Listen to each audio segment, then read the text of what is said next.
দর্শক, শীতের খবর জানতে পঞ্চগড় থেকে আমাদের সাথে যুক্ত হচ্ছেন প্রতিনিধি সাজ্জাদুর রহমান। সাজ্জাদ, উত্তরবঙ্গে এমনিতেই শীতের প্রকোপ অনেক বেশি। তেঁতুলিয়ায় তো আজকে সর্বনিম্ন তাপমাত্রা 7.3 ডিগ্রি সেলসিয়াস রেকর্ড করা হয়েছে। তো সব মিলিয়ে কি অবস্থা আমাদের জানান।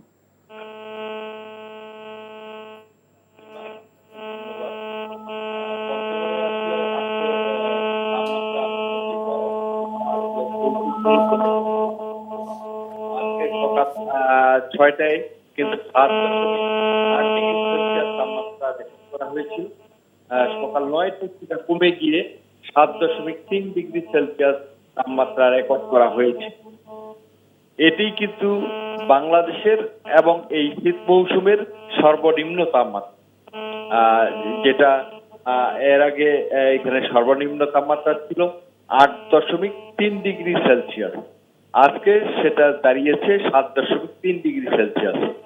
আমরা বুঝতে পারছি যে আসলে পৌষের এখন শেষের দিক, সামনে মাঘ মাস আসছে। এই মাঘ মাসে আরো শীতের প্রকোপ বৃদ্ধি পাবে এবং